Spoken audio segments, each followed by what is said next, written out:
Hello, everyone. We are delighted to have you here with us again for another tale along El Camino Sierra. As we mentioned in our last tale, which was episode 20, we have other Eastern California history projects we have been working on also. And for the time being, we have gone to a once-a-month schedule for uploading a new tale of Eastern California history here on our YouTube channel.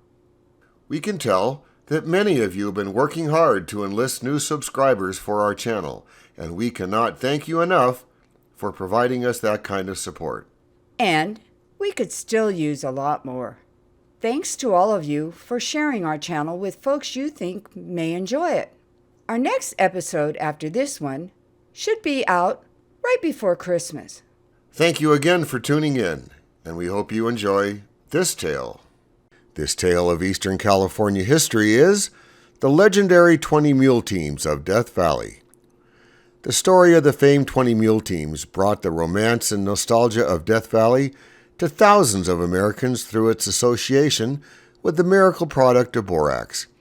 Though borax had been used since the 8th century, it wasn't until its discovery on the dry lake beds of western Nevada and a few years later in the below sea level reaches of Death Valley that its use became common in the laundry basins of America. In 1882, Aaron and Rosie Winters lived in the Amargosa Valley of southwestern Nevada.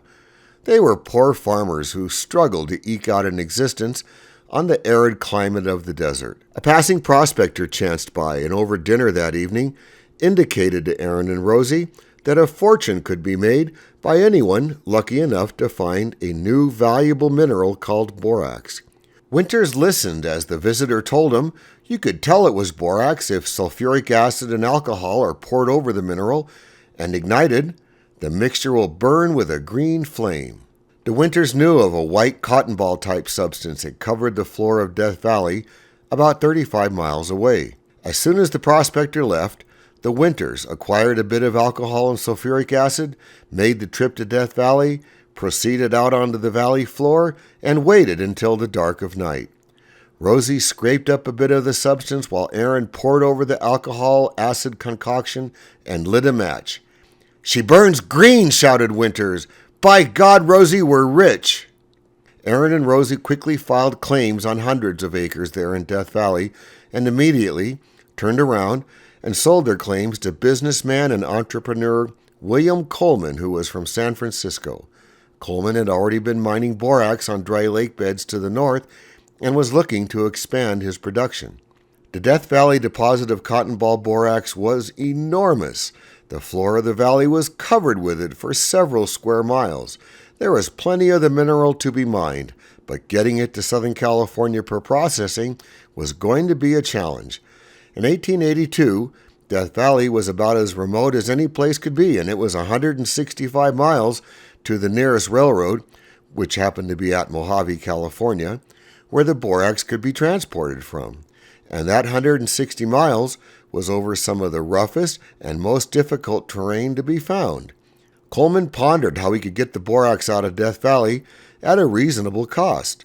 Coleman gave direction to his superintendent, a Mr. J.W. Perry, to devise an economical system of transport. Though Perry was a pharmacist by training, he meticulously designed a set of very large and sturdy freight wagons. Working with a wagon builder in San Bernardino, Perry had built 10 wagons and 5 1,400-gallon water wagons. The wagons were enormous, built mostly of oak planking reinforced with oak strips. Each one measured 16 feet long, 4 feet wide, and 6 feet deep. The rear wheels measured 7 feet in diameter, the front wheels 5. The 1-inch iron tires weighed 800 pounds each. When fully loaded, the 2 wagons set would weigh over 73,000 pounds.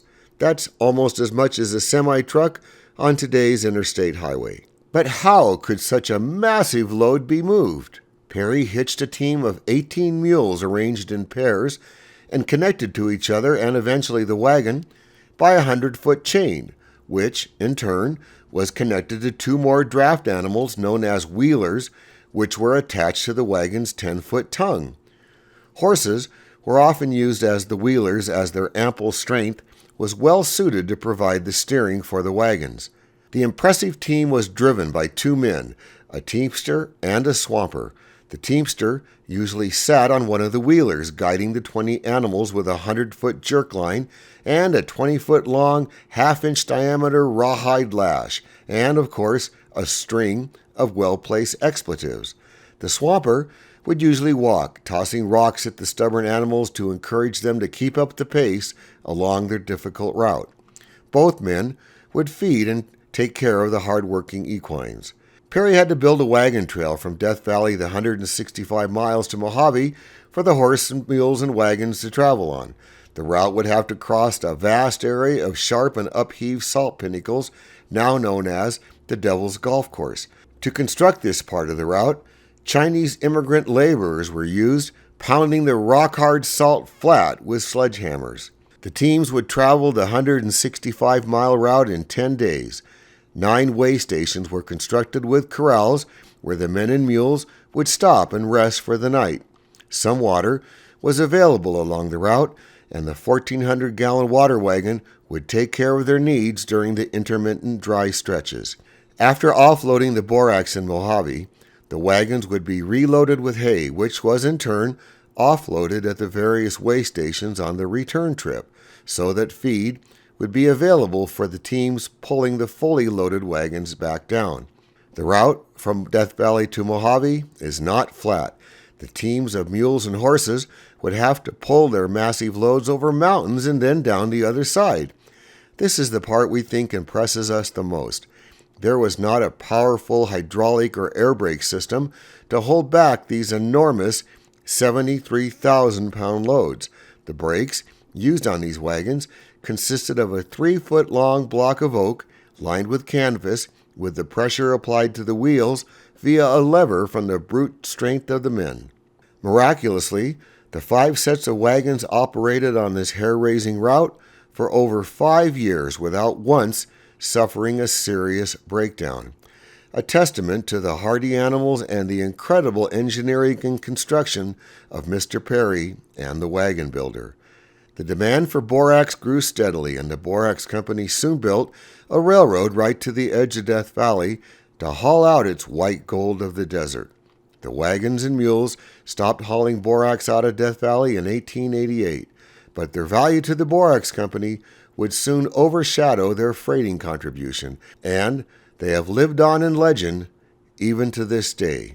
A young advertising executive working for the Borax Company suggested an advertising campaign which would be centered around the mythical mules and wagons.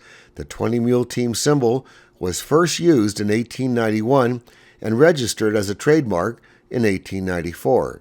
The name 20-mule team was used to market the wondrous soap product, and over the decades, it has become one of the most successful marketing schemes ever used, as the public could read the romantic story on the back of the soap flake boxes of how the mules and their handlers worked tirelessly to bring the magical product from the bowels of Death Valley to the laundry room of America and the world. The advertising caused the 20-mule teams to become so popular, the Borax Company spruced up the old wagons, trained some animals to pull them, and exhibited them in parades and World's Fairs throughout the country in the 1920s and 1930s. One final note. Thanks to the time and treasure of Engel's coach stop of Joliet, Montana, the Death Valley Conservancy, Rio Tinto Minerals, and hundreds, if not thousands of supporters, a perfect replica set of these wagons have been constructed recently. These perfect pieces of engineering made their first appearance at the 2017 Rose Parade and have been thrilling spectators at numerous public events ever since. Their permanent home, when not on tour, is at the Laws Museum in Bishop. Many anecdotes of Eastern California are steeped in myth and lore, and though the image portrayed to the American public of an indomitable team of 20 mules and 2 huge wagons struggling mightily across the formidable expanse of Death Valley was mostly the creation of Madison Avenue advertising executives, the tale of Death Valley's legendary 20-mule team is, if anything, an understatement of the determination, perseverance, and brilliance of men and beast from a bygone era located not far from El Camino Sierra.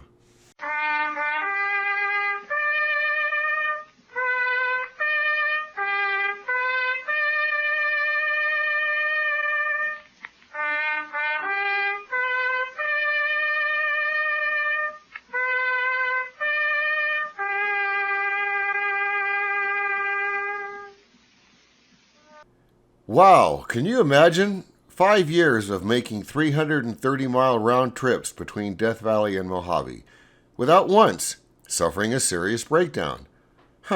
Incredible pieces of engineering and incredible men and beasts who operated it. Another reminder, we'll be uploading our next tale along El Camino Sierra a little before Christmas. As it gets a little closer, we'll let you know exactly when on a post on our Facebook page.